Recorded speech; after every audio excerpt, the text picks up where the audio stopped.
사장님, 그거 이제 쓸데없을걸요? 강태풍은 표바코가 가져간 슈박 안전화를 완전히 쓸모없게 만들어버렸습니다. 악성재고 되게 싫어한다고 그랬던 것 같은데 이거 미안하게 됐습니다. 표바코의 얼굴이 울그락불그락해졌습니다. 대체 이게 어떻게 된 일일까요? 이야기는 한 달 전으로 돌아갑니다.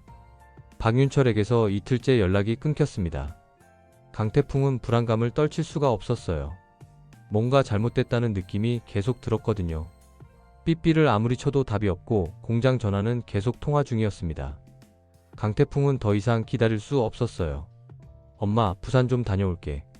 정정민은 아들의 굳은 표정을 보며 걱정스럽게 물었습니다. 무슨 일이야? 얼굴이 왜 그래? 아니야, 괜찮아. 금방 다녀올게. 강태풍은 서둘러 부산행 기차를 탔습니다. 기차 안에서도 계속 삐삐를 확인했지만 박윤철에게서는 아무런 연락이 없었어요. 가슴이 답답했습니다. 제발 아무 일 없기를 강태풍은 속으로 되뇌었죠. 부산역에 도착한 강태풍은 곧장 국제시장으로 달려갔습니다. 슈박 공장이 있는 골목으로 접어들자 심상치 않은 분위기가 느껴졌어요. 공장 셔터가 반쯤 열려 있었거든요. 평소 같으면 절대 그럴 리 없는 일이었습니다. 강태풍의 발걸음이 빨라졌어요. 박윤철 사장님? 강태풍이 조심스럽게 안으로 들어서는 순간 신음소리가 들렸습니다. 깜짝 놀란 강태풍의 눈에 충격적인 광경이 펼쳐졌어요. 박윤철이 구석에 쓰러져 있었던 겁니다.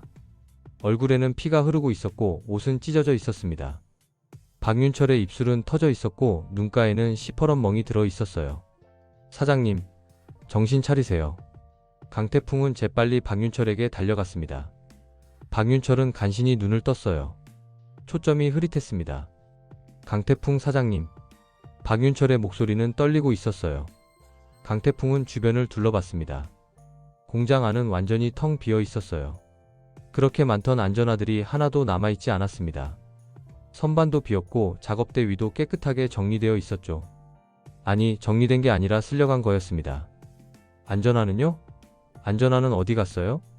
사채업자들이 왔어요. 박윤철은 힘겹게 말을 이었습니다. 강태풍은 급히 박윤철을 부축해 일으켰어요. 일단 병원으로 가야 했습니다. 박윤철은 몸을 제대로 가누지 못했어요. 천천히 일어나세요. 제가 병원에 모셔다 드릴게요. 택시를 잡아 타고 가장 가까운 병원으로 향했습니다. 응급실에서 박윤철은 치료를 받았어요. 다행히 큰 부상은 없었지만 타박상이 심했습니다. 의사는 일주일 정도 안정을 취해야 한다고 했죠. 강태풍은 박윤철이 치료받는 내내 주먹을 불끈 쥐고 있었어요. 치료를 마치고 병실로 옮긴 후 강태풍은 박윤철 옆에 앉아 차분히 물었습니다. 사장님, 정확히 무슨 일이 있었는지 말씀해 주세요. 박윤철은 눈물을 글썽이며 입을 열었습니다. 표현준이요. 표현준이 제 사채를 인수했어요. 그리고 어제 사람들을 보내서 안전화를 전부 압류해 갔습니다. 강태풍의 얼굴이 굳어졌어요. 표현준이라는 이름을 듣는 순간 모든 게 명확해졌습니다. 이건 단순한 사채 문제가 아니었어요. 처음부터 계획된 함정이었던 겁니다. 강태풍의 머릿속이 복잡해졌어요. 제가 사채를 쓴 걸 어떻게 알았는지. 미안합니다. 정말 미안합니다. 박윤철은 자책하며 눈물을 흘렸습니다. 강태풍은 주먹을 불끈 쥐었어요. 표바코와 표현준 부자, 이번에는 정말 선을 넘었습니다. 강태풍은 분노가 치밀어 올랐지만 애써 참았어요. 지금 화를 낸다고 해결될 일이 아니었거든요. 정찰관에게 급히 전화를 걸었습니다. 정찰관은 사채업자가 머무는 곳을 알아냈다며 주소를 알려줬어요. 부산 중구의 낡은 여관이었습니다. 사장님, 정말 고맙습니다. 강태풍이 조심해라. 그 사람들 만만치 않다. 강태풍은 곧장 그곳으로 향했습니다. 여관 복도는 어둡고 음침했어요. 낡은 벽지가 군데군데 찢어져 있었고 형광등은 깜빡거렸습니다. 끝까지 걸어가니 203호라는 숫자가 보였어요. 강태풍은 심호흡을 한번 하고 문을 열었습니다. 그런데 문이 열리는 순간 강태풍은 경악했습니다. 의자에 앉아있는 사람은 사채업자가 아니었어요. 표현준이었습니다. 그리고 창가에는 표바코가 서 있었죠. 담배 연기가 자욱했어요. 왔네? 강태풍. 표현준은 여유롭게 웃으며 말했습니다. 강태풍은 이를 악물었어요. 이게 무슨 짓이야? 무슨 짓? 합법적인 채권 회수지. 뭐. 표현주는 책상 위에 놓인 서류를 강태풍 앞으로 밀었습니다. 계약서였어요. 강태풍은 떨리는 손으로 계약서를 집어들었습니다. 박윤철이 쓴 사채가 니네 계약보다 선순위야. 그러니까 압류는 완전히 합법이지.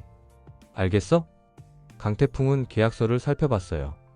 날짜를 보니 태풍 상사가 계약한 것보다 일주일 앞서 있었습니다. 이건 완벽하게 계획된 일이었어요. 강태풍의 손이 부들부들 떨렸습니다.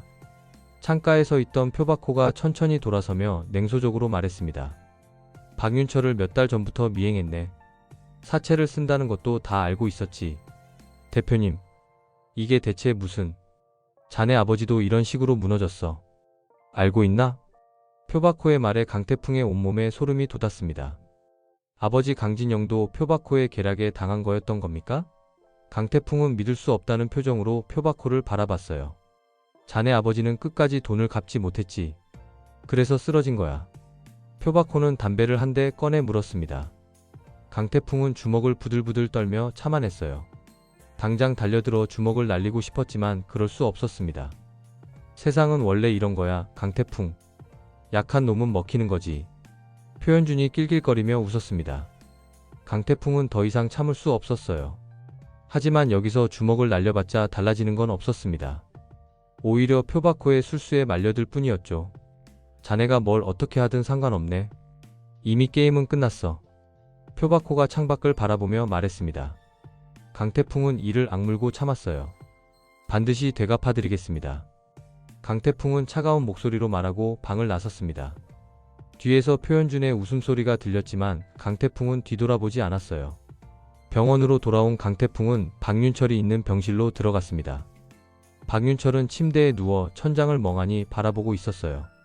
창밖으로는 부산의 야경이 보였지만 박윤철의 눈에는 아무것도 들어오지 않는 것 같았습니다. 사장님. 강태풍이 부르자 박윤철이 고개를 돌렸습니다. 눈가가 붉게 부어 있었어요. 울었던 것 같았습니다. 강태풍 사장님. 정말 죄송합니다. 박윤철은 떨리는 목소리로 말했어요. 제가 사채를 쓴 것도 잘못이고 표박호한테 미행당한 것도 모르고 다 제 불찰입니다. 정말 미안합니다. 눈물이 주르륵 흘러내렸습니다. 강태풍은 박윤철 옆에 앉았어요. 박윤철은 고개를 들지 못하고 계속 손만 비비고 있었습니다. 사장님, 고개 드세요. 어떻게 고개를 들어요? 저 때문에 사장님이 500만 원을 날린 건데. 사장님 잘못도 있긴 합니다. 강태풍이 솔직하게 말했어요.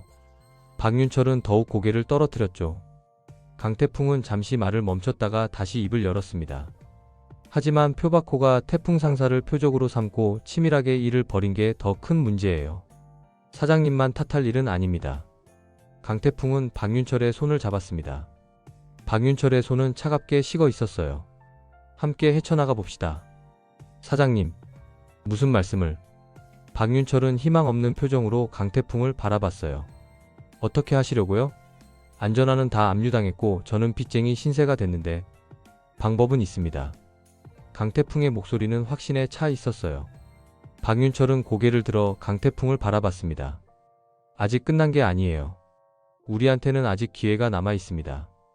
기회요? 네. 표박호는 안전화를 왜 가져갔을까요? 강태풍이 물었습니다. 박윤철은 고개를 갸우뚱했어요. 자기가 쓰려고 가져간 게 아닐 겁니다.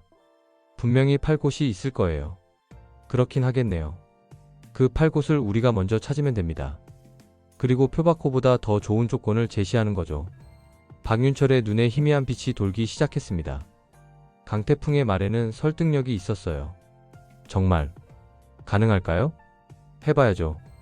그냥 당하고만 있을 순 없잖아요. 강태풍은 씁쓸하게 웃었어요. 아버지도 이렇게 당하셨을 겁니다.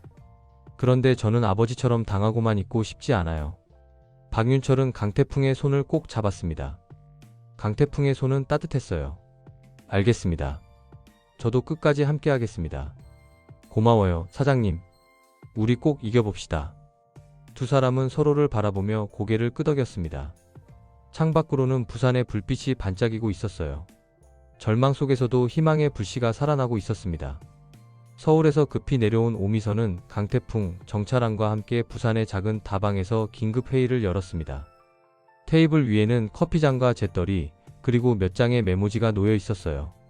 정찰안이 중요한 정보를 꺼냈습니다. 강태풍이 내가 조선족 네트워크로 알아봤는데 말이다. 네, 사장님. 표바코가 안전하를 압류한 이유가 따로 있더라. 정찰안은 작은 수첩을 펼쳐 보였습니다. 수첩에는 빼곡하게 메모가 적혀 있었어요. 중국 칭다오 조선소 들어봤나? 아니요, 처음 들어봅니다. 거기가 지금 대형 조선소를 짓고 있는데 안전화가 필요하다 아이가. 3만 켤레 규모다. 오미선의 눈이 반짝였어요. 3만 켤레라니 엄청난 규모였습니다. 그럼 표바코는 그 계약을 따내려고 안전화를 압류한 건가요? 맞다. 한국산 샘플이 절실한 상황이라는데 표바코가 그걸 노리고 있는 기라. 강태풍은 고개를 끄덕였습니다. 모든 퍼즐이 맞춰지고 있었어요. 표바코가 왜 그렇게 집요하게 안전화를 노렸는지 이제 알 것 같았습니다. 그럼 우리가 표바코보다 먼저 중국 바이어를 만나면 되겠네요. 오미선이 제안했습니다. 강태풍도 동의했어요. 맞아요. 먼저 만나서 더 좋은 조건을 제시하면 됩니다. 그런데 사장님, 오미선이 걱정스러운 표정으로 말했어요. 문제가 두 가지 있어요. 첫째는 중국 인맥이 없다는 거고, 둘째는 샘플로 보낼 안전화가 없다는 겁니다. 강태풍은 말문이 막혔습니다. 맞는 말이었거든요. 중국어도 못하는데 어떻게 바이어를 만날 수 있을까요? 첫 번째 문제는 내가 해결해주마. 정찰안이 자신 있게 말했어요. 조선족 무역업자 리메이링이라는 사람이 있다. 그 사람이 칭다오 쪽 바이어들하고 거래가 많거든. 소개해 줄 테니까 네가 한번 만나봐라. 정말요? 감사합니다, 사장님. 강태풍은 정찰안의 손을 꼭 잡았습니다. 정찰안은 강태풍의 진지한 눈빛을 보며 흐뭇하게 웃었어요. 샘플 문제는 박윤철 사장님한테 여쭤봐야겠어요. 오미선이 말했어요. 압류당하지 않은 안전화가 혹시 남아있을지도 모르잖아요. 그럼 바로 가봅시다. 세 사람은 즉시 자리에서 일어났습니다. 시간이 없었어요. 표바코도 분명히 움직이고 있을 테니까요. 강태풍은 다방을 나서며 하늘을 올려다봤습니다. 구름이 빠르게 흘러가고 있었어요. 마치 시간이 재촉하는 것 같았습니다. 주임님, 우리 꼭 성공합시다. 네, 사장님. 최선을 다하겠습니다. 오미선도 각오를 다졌어요. 정찰하는 두 사람의 뒷모습을 바라보며 중얼거렸습니다. 저 애들 해낼 수 있을 기다. 강태풍은 병원에서 퇴원한 박윤철을 찾아갔습니다. 박윤철은 여전히 얼굴에 멍이 남아 있었지만 많이 회복된 상태였어요. 걸음걸이도 한결 나아졌습니다. 사장님, 여쭤볼 게 있습니다. 네, 말씀하세요. 혹시 압류당하지 않은 안전화가 남아있지 않을까요? 박윤철은 고개를 저었어요. 공장에 있던 건 다 가져갔습니다. 하나도 안 남았어요. 그럼 다른 데는요? 강태풍이 다급하게 물었습니다. 박윤철은 잠시 생각에 잠겼어요. 눈을 감고 뭔가를 떠올리려는 듯 했습니다. 그러다 문득 무언가를 떠올린 듯 눈을 크게 떴습니다. 아, 잠깐만요. 뭔가 있으세요? 제 집 창고에 초기 시제품들이 보관되어 있습니다. 시제품이요? 네. 품질은 정품과 똑같은데 색상이 약간 달라서 B급으로 분류한 거예요. 한 50켤레 정도 될 겁니다. 강태풍의 눈이 빛났어요. 50켤레라니 샘플로 쓰기에 충분한 수량이었습니다. 50켤레면 충분합니다. 지금 당장 가봅시다. 두 사람은 즉시 박윤철의 집으로 향했습니다. 박윤철의 집은 부산 영도에 있는 작은 주택이었어요. 오래된 2층 양옥집이었는데 세월의 흔적이 역력했습니다. 뒤쪽 창고로 안내한 박윤철은 먼지 쌓인 상자들을 치우기 시작했습니다. 여기 어딘가에 있을 텐데.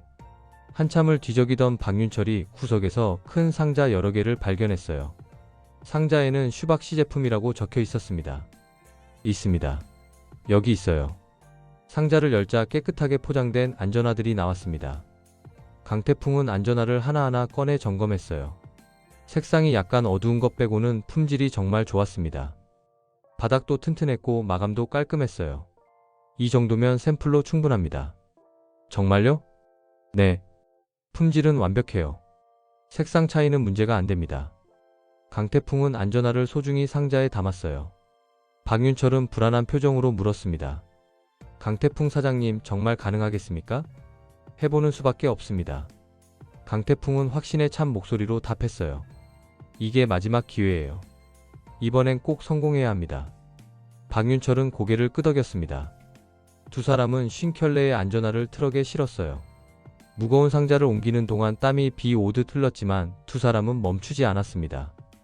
이제 정찰환이 소개해준 리메이링을 만날 차례였습니다.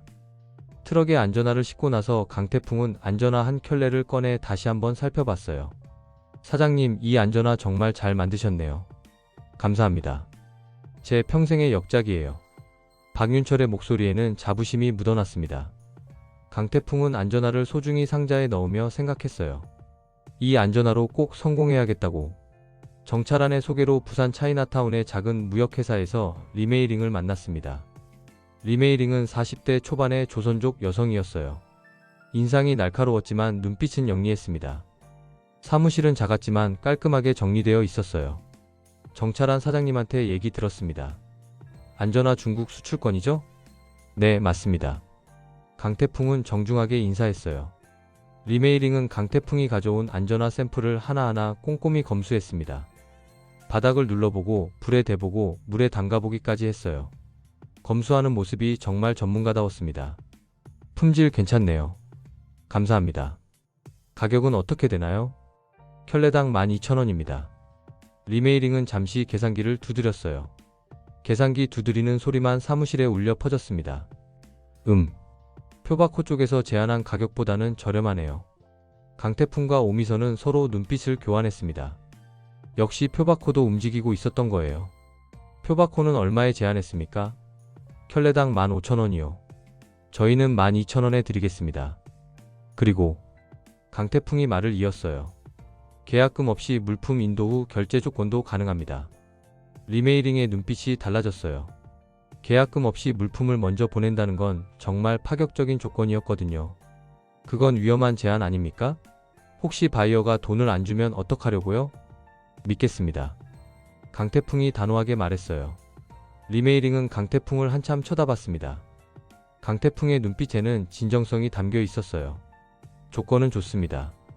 하지만 한 가지 더 있어요. 말씀하세요. 표바코보다 최소 20% 저렴한 가격을 유지해야 합니다. 중국 바이어들은 가격에 민감하거든요. 알겠습니다. 지키겠습니다. 리메이링은 고개를 끄덕이며 샘플 50켤레를 받았어요. 일주일 내로 중국 출발합니다. 바이어한테 보여주고 연락드리겠습니다. 정말 감사합니다. 강태풍은 리메이링의 손을 꼭 잡았습니다. 리메이링은 강태풍의 진지한 눈빛을 보며 작게 미소 지었어요. 정찰환 사장님이 꼭 도와주라고 하더라고요. 최선을 다하겠습니다.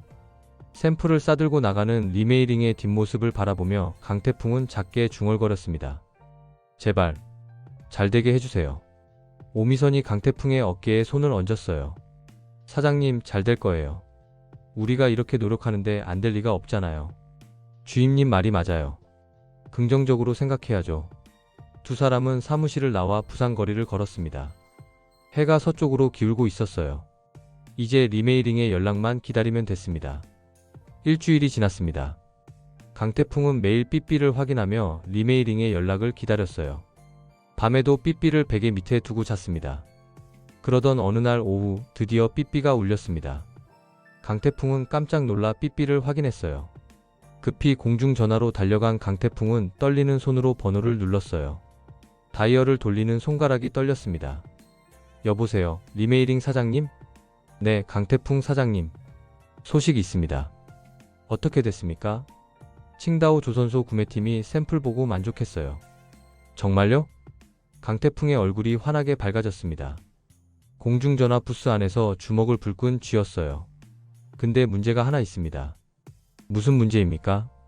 중국 바이어가 표바코 쪽하고도 협상 중이래요. 최종 결정은 가격하고 조건 보고 내릴 거래요. 강태풍의 표정이 다시 굳어졌어요. 역시 표바코도 끝까지 경쟁하려는 것 같았습니다. 알겠습니다. 최선을 다하겠습니다. 전화를 끊고 사무실로 돌아온 강태풍은 오미선과 밤새 회의를 했습니다. 사무실에는 두 사람만 남아 있었어요. 책상 위에는 계산기와 메모지가 어질러져 있었습니다. 표바코가 제시할 가격을 예상해 봅시다. 오미선이 계산기를 두드렸어요. 리메이링 사장님 말로는 15,000원이었죠? 협상 과정에서 13,000원까지 낮출 수도 있을 것 같아요. 그럼 우리는 9,000원에 제한합시다. 9,000원이요? 그건 너무 낮은 거 아닙니까? 오미선이 놀라며 물었어요. 30% 낮은 가격이에요. 이 정도는 해야 확실하게 이길 수 있습니다. 하지만 사장님, 그럼 우리 마진이 너무 적어져요. 괜찮아요. 일단 계약부터 따내는 게 중요합니다. 강태풍은 단호했어요. 게다가 계약금 없이 물품 인도 후 결제라는 조건도 그대로 유지합시다. 그건 너무 위험한 거래 아닙니까? 오미선은 걱정스러운 표정을 감추지 못했어요. 계약금 없이 물건을 먼저 보낸다는 건 정말 위험한 일이었거든요. 이번이 마지막 기회예요, 주임님. 강태풍이 오미선을 똑바로 쳐다보며 말했습니다. 여기서 실패하면 태풍 상사는 정말 끝입니다. 모험을 할 수밖에 없어요. 오미선은 한참을 고민하다가 천천히 고개를 끄덕였어요. 알겠습니다. 사장님을 믿겠습니다. 고마워요, 주임님. 두 사람은 즉시 리메이링에게 연락해서 조건을 전달했습니다. 리메이링은 놀라워하면서도 중국 바이어에게 제안하겠다고 약속했어요. 전화를 끊고 나서 강태풍은 창밖을 바라봤습니다. 밤하늘에 별이 반짝이고 있었어요. 이틀 후 리메이링에게서 희소식이 들려왔습니다. 강태풍이 사무실에서 서류를 정리하고 있을 때 삐삐가 울렸어요. 강태풍 사장님, 됐어요. 정말요? 중국 바이어가 조건 받아들였습니다. 강태풍은 환호성을 질렀어요. 옆에 있던 오미선도 눈물을 글썽였습니다. 두 사람은 서로를 껴안고 기뻐했어요. 그런데 조건이 하나 있어요. 말씀하세요. 1차로 5천 켤레 소량 계약 먼저 진행하고 성공하면 2차로 3만 켤레 대량 계약하자고 하네요. 5천 켤레요? 강태풍은 잠시 생각했습니다. 처음 계획보다는 적은 수량이었지만 나쁘지 않았어요. 오히려 부담이 덜했습니다. 좋습니다. 그렇게 하겠습니다. 전화를 끄는 강태풍은 주먹을 불끈 쥐었습니다. 해냈어요. 우리가 해냈어요. 축하드립니다, 사장님. 오미선도 기뻐했어요. 하지만 곧 현실적인 문제가 떠올랐습니다. 그런데 사장님, 5천 켤레를 어떻게 확보할 건가요? 강태풍도 그제야 문제를 깨달았어요. 박윤철의 공장은 이미 압류당했고 새로 생산할 방법이 없었습니다. 그때 리메이링이 다시 전화를 걸어왔어요. 강태풍 사장님, 생산은 어떻게 할 생각이세요? 그게 아직 제가 조언 하나 할게요. 부산의 영세 신발 업체들 활용하세요. 신발 업체요? 네. IMF 때문에 일거리 없어서 폐업 직전인 업체들이 많거든요. OEM으로 맡기면 됩니다. 강태풍의 눈이 빛났어요. 정말 좋은 아이디어였습니다. 정말 좋은 방법이네요. 정찰한 사장님한테 연락해보세요. 업체들 잘 알 겁니다. 감사합니다. 강태풍은 즉시 정찰한에게 연락했습니다. 정찰한은 세 곳의 신발 업체를 소개해주겠다고 약속했어요. 희망이 보이기 시작했습니다. 이제 생산만 하면 됩니다. 네, 사장님. 슈박 사장님한테도 연락드려야겠어요. 오미선이 말했어요. 강태풍은 고개를 끄덕이며 박윤철에게 전화를 걸었습니다. 사장님, 계약 성사됐습니다. 정말요? 축하드립니다. 박윤철의 목소리에도 기쁨이 묻어났어요. 이제 생산을 시작해야 하는데 사장님께서 기술 지도를 맡아주셔야 할 것 같습니다. 당연하죠. 제가 직접 가서 지도하겠습니다. 모든 게 순조롭게 풀려가고 있었습니다. 강태풍은 창밖을 바라보며 미소 지었어요. 드디어 반격의 기회가 온 겁니다. 정찰한이 소개한 새 업체를 찾아간 강태풍과 박윤철은 각 공장 사장님들을 만났습니다. 첫 번째 공장은 부산 사하구에 있는 작은 신발 공장이었어요. 공장 안은 오랫동안 가동하지 않아서인지 먼지가 쌓여 있었습니다. 저희가 안전한 5천 켤레를 OEM으로 맡기고 싶습니다. 5천 켤레요? 큰 물량인데. 대금은 언제 주실 건가요? 공장 사장님이 조심스럽게 물었습니다. IMF 이후로 외상 거래가 부도로 이어진 경우가 많았거든요. 사장님의 얼굴에는 불안함이 역력했어요. 중국 수출 대금 받으면 바로 드리겠습니다. 중국 수출이요? 네. 계약서 여기 있습니다. 강태풍이 리메이링을 통해 받은 중국 바이어의 계약서를 보여줬어요. 공장 사장님은 계약서를 꼼꼼히 살펴봤습니다. 계약서의 도장과 서명을 자세히 확인했어요. 계약서는 확실하네요. 알겠습니다. 해보죠. 첫 번째 공장이 1,500켤레를 맡기로 했습니다. 두 번째, 세 번째 공장도 같은 방식으로 설득했어요. 결국 새 공장에서 5천 켤레를 생산하기로 계약이 성사됐습니다.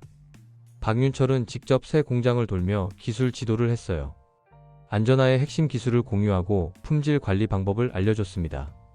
이 부분이 제일 중요합니다. 바닥과 가피를 붙일 때 접착제를 이렇게 발라야 해요. 박윤철의 열정적인 지도 덕분에 생산은 순조롭게 진행됐어요.